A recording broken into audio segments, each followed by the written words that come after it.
እጮኛ ወይም ቦይፍሬንድ አላት። ከዛ እነዚህን ነገሮች እንድታይ ወይም እሱም ደግሞ እንዲያይ እንፈልጋለን። አንደኛ ያዳምጥሻል ወይ የሚል ጥያቄ ነው። is he listening? ያዳምጥሻል ወይ? ያንቺ የፍቅር ጓደኛ ያዳምጥሻል ወይ የሚለው አንድ ጥያቄ ነው።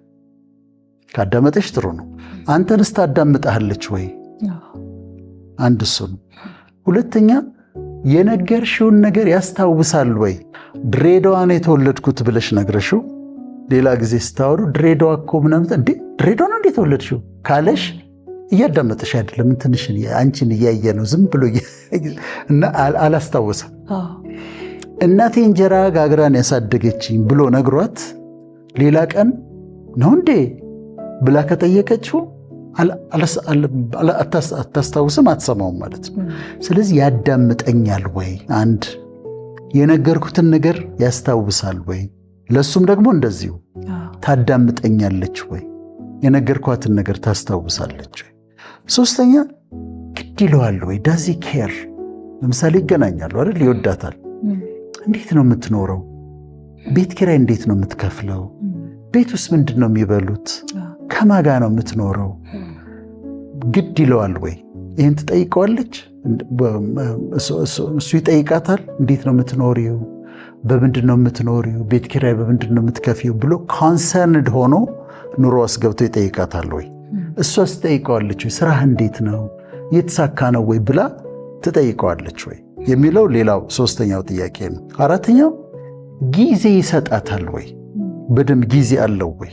ከእሷ ጋር ቁጭ ብሎ ለማውራት ጊዜ ይሰጣታል ወይ? እሷስ ጊዜ ትሰጠዋለች ወይ? ምክንያቱም የምወዳት ሴት ከሆነች ጊዜ አለኝ ለእሷ፣ የፈለገ ቢዚ በሆን ለእሷ ግን ጊዜ አለኝ። የምትወደኝ ከሆነ እሷ ደግሞ ለእኔ ጊዜ አላት። ስለዚህ ጊዜ ይሰጠኛል ወይ ብሎ መጠየቅ። እነዚህ አሁን ምልክቶች ናቸው። የሚያዳምጣት ከሆነ የነገረች የሚያስታውስ ከሆነ ለኑሮዋ ግድ የሚለው ከሆነ እና ጊዜ የሚሰጣት ከሆነ እነዚህ ምልክቶች አሉ። ከዛ ከሱ ጋር ስትገናኝ ሰላም ይሰማሻል? አምስተኛው ዲዩ ሃቭ ፒስ። መጀመሪያ አካባቢ ልትጨነቂ ትችላለሽ፣ ግን ሌላ ጊዜ ከለመድሽው በኋላ ልታገኘው እስቲ ጭንቀት ነው የሚሰማሽ ወይስ ሰላም ነው የሚሰማሽ? ምልክት ነው። ለሱም ለሷ ሰላም አለው ስታገኘው፣ ይህም ሌላ ምልክት ነው። ስድስተኛው ሙሉነት ይሰማሻል ወይ? ኮምፕሌትነስ ይሰማሻል ወይ? አሁን እነዚህ ምልክቶች ቼክ እንዲያደርጉ እንፈልጋለን። በራሳችን ሙሉ ነን። እሷ ደግሞ ስትመጣ የእኔ ስትሆን የበለጠ ኮምፕሊት ታደርገኛለች ወይ? የሆነ ኮምፕሊትነስ ይሰማኛል ወይ? ይህም መጠየቅ አለብኝ። ከሆነ በጣም ጥሩ ነው። ሌላው ሴፍቲ፣ ደህንነት። ለምሳሌ ሚስጥርሽን ስትነግሪው ሄዶ ለጓደኞቹ እንደማይነግር እርግጠኛ ነሽ? ከአንቺ ጋር የሚያሳልፈውን ነገር ሄዶ ለጓደኞቹ እንደማይነግር እርግጠኛ ነሽ? እና እንደ ልብሽ ታወሪዋለሽ? ከሆነ በጣም ጥሩ ነው። እሱ ስለሷ ሲነግራት የነገራትን ነገር ሄዳ ጓደኞቿ ጋር መሳቂያ ነው የምታደርገው ወይስ እሷ ጋር ነው የምትይዘው? ይሄን ማወቅም ደግሞ ተገቢ ነው። እና ሚስጥሩ ይጠበቃል ወይ? ሴፍቲ ይሰማሻል ወይ የሚለው። ሰባተኛ እረፍት አለሽ?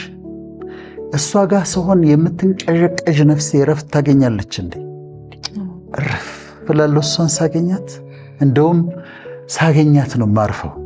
በቃ እረፍ ምለው እሷን ሳገኛት ነው። ትክክለኛ ነው። ሳገኛት ግን እረፍት፣ እሷም ደግሞ እረፍት ካልተሰማት ትክክል አይደለም። እና እረፍትም ሌላው ምልክት ነው። ደስተኛ ነኝ ወይ ብለሽ ትጠይቂያለሽ። አማይ ሃፒ? ወይስ ሪሌሽንሽፕ ውስጥ መሆን ስላለብኝ ብቻ ነው?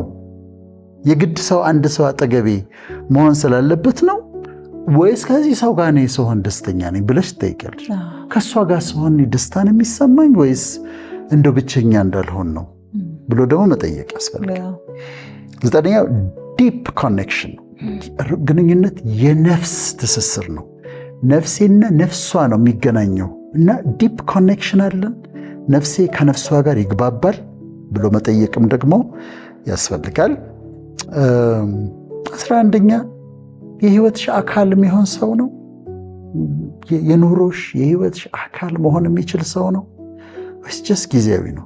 ትክክለኛውን ለመለየት የመጨረሻ 12 do you see a future ከዛ ሰው ጋር ወደፊት ፊውቸር ይታይሻል የምታልሚው ነገር አለ ከሱ ጋር እነዚህን 12ቱን እንደ መፈተሻ አድርገው መጠቀም ይችላሉ 12 ነጥቦች ነው ያስቀመጥኩትና ልክ ነው አይደለም የሚለውን እንደ መፈተሻ አድርገው ማስቀመጥ ይችላሉ ከዛ ግን እድሜ ያለ ለምሳሌ ሃይ ስኩል ጭራሽ ማሰብም የለባቸው ትምህርት ነው መማር ያለባቸው እሱ አለ ጸሎት አለ እግዚአብሔር ፈቃድ ለማግባት የደረሱበት እድሜ ሲሆን ሰላይ የደረሱት ያ ሰው ሲመጣ በእነዚህ 12ቱ ክራይቴሪያዎች መፈተሽ ይችላሉ ሪሌሽንሺፓቸው 12 ከ12 ማምጣት አለበት ወይስ ዶክተር ቤት ነው ይሄ ነገር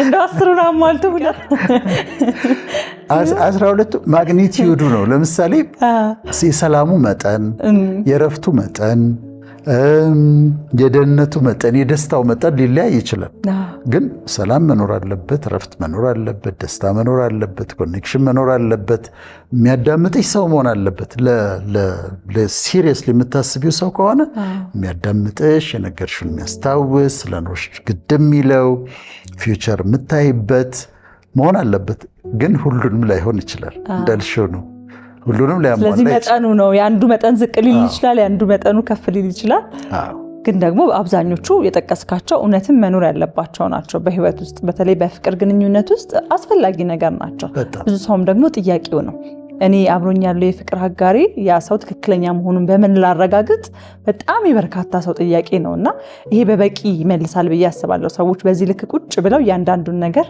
እንግዲህ መፈተሻ ነው ውጤት መስጠት